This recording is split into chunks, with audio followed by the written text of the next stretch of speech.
무슨 일로 오셨나요?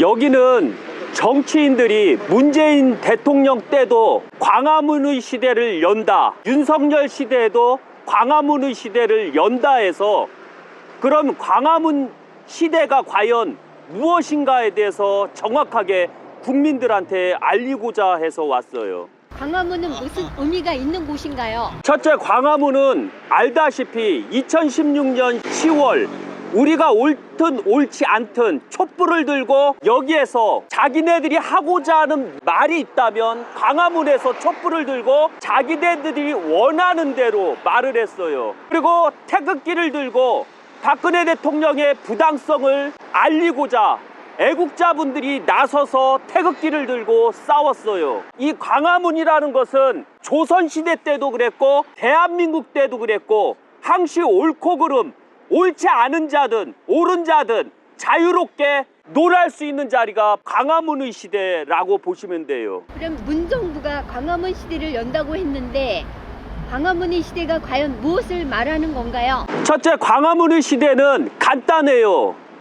국민들의 말을 듣겄다. 쉬운 얘기로 신문고의 말을 듣겄다라는 얘기예요. 그래서 대한민국 국민, 광화문에서 만약에 사절을 하게 된다면 모든 사람들은 광화문에서 지랄을 했을 거예요. 자기네들이 원하는 걸 달성할 때까지 끊임없이 시위를 하고 농성을 하게 됐을 거예요. 그런데 한번 생각해 보세요. 그렇게 농성을 했을 때 과연 집무실이 광화문에 있었을 때 어떤 일이 생길 것인가? 가장 기본적으로 일을 못해요. 시끄러워서.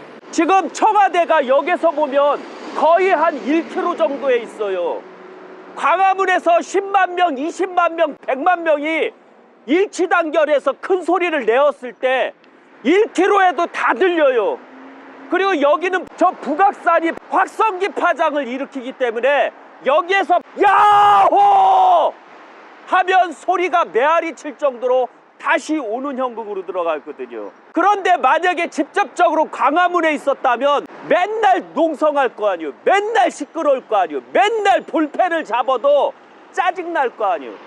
그런데 어떻게 광화문의 시대가 열려요?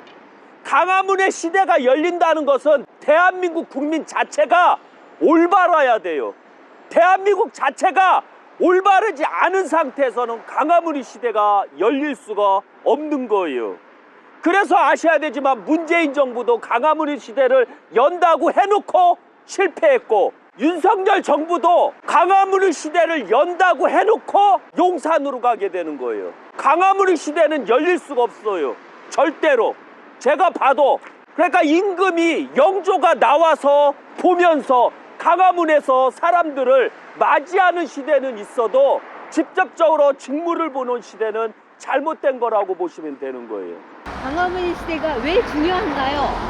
광화문의 시대는 백성들의 말을 듣겄다. 백성들의 말을 받아들이고 실제적으로 정치에 이용하고 백성들의 모든 뜻을 받아들이겠다는 뜻이에요. 그러나 안타깝게도 2016년 10월서부터 잘못된 대통령이 나와서 잘못된 인권, 잘못된 시민단체의 말을 듣다 보니 안타깝게도 세금은 낭비되고 대한민국은 망하는 그런 계기가 돼요. 국민들의 말은 들으면 들어줄수록 더 요구하는 게 많은 법이에요. 한 사람의 말을 들어줘서 그게 실행이 되면 또 이 사람이 나오고 또 이 사람이 나오는 거예요. 한번 생각해봐요. 우리가 시민단체가 박원순 때 얼마나 많이 이루어졌는가.